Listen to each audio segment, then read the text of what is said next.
আপনাকে যদি ইউটিউবে 1000 সাবস্ক্রাইবার্স কালেক্ট করতে হয় তাহলে সবার আগে আপনাকে ফোকাস করতে হবে যে আপনি একদিন কিংবা এক সপ্তাহের মধ্যে একটা শিডিউল করবেন, যে শিডিউলে আপনি কয়টি ভিডিও আপলোড করবেন এবং কোন কোন দিন ভিডিওগুলো আপলোড করবেন। আজকের ভিডিওটিতে আমি মাত্র 4টা টপিক নিয়ে আলোচনা করব, যে 4টা টপিক আপনি যদি জানেন কিংবা আপনি যদি কাউকে শেয়ার করেন, এই 4টা টপিকে যদি আপনি চলতে থাকেন তাহলে অবশ্যই আপনি 1000 সাবস্ক্রাইবার্স এবং 4000 ঘন্টা ওয়াচ টাইম পাবেন।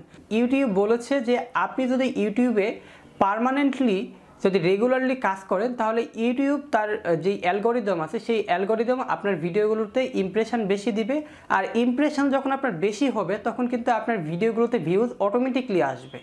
আর আপনার ভিডিওগুলো যদি কোয়ালিটিফুল হয় কিংবা আপনার ভিডিওগুলো যদি কেউ দেখার পরে সেই ভিডিও থেকে সেই এন্টারটেইন অথবা সে কোনো কিছু শিখতে পারে কিংবা তার কোনো প্রবলেম সলভ হয়ে যায়, তাহলে কিন্তু আপনার ভিডিওটিতে দেখার পরে সে আপনার চ্যানেলটি সাবস্ক্রাইব করবে।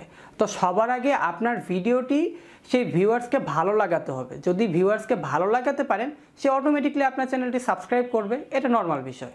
তো আমি সবাই কিন্তু এখন ইউটিউব ইউজার, তো এই জন্য আপনি সবার আগে আপনার ভিডিও কোয়ালিটিটা ঠিক করুন এবং আপনি যে ডে কিংবা উইকের একটা ফিক্সড টাইম করতেছেন, যে শিডিউলে আপনি ভিডিওগুলো আপলোড করবেন, সেই শিডিউলে আপনি একটা মাস আপনি ভিডিও আপলোড করে দেখেন। যদি একটা মাস ভিডিও আপলোড করার পরে আপনার চ্যানেলের সাবস্ক্রাইবার্স কিংবা ভিউজ বাড়ছে না, তখন আপনি কমেন্টস বক্সে যা ইচ্ছা তাই বলে যেতে পারেন, কোনো সমস্যা নেই।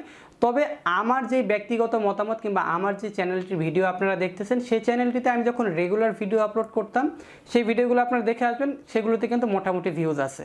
বাট আমি যখন রেগুলার না মাঝে মাঝে ভিডিও আপলোড দিই, সেই ভিডিওগুলোতে ভিউজ একেবারেই নাই, একদমই নাই, সেই ভিডিওগুলোতে ইমপ্রেশন পায় না। এজন্য আপনি ফোকাস করবেন রেগুলার ভিডিও আপলোড করা। ভিডিওটিতে আমি 4টা অপশানই আমি আপনাকে পার্টিকুলারলি একটা করে দেখাবো।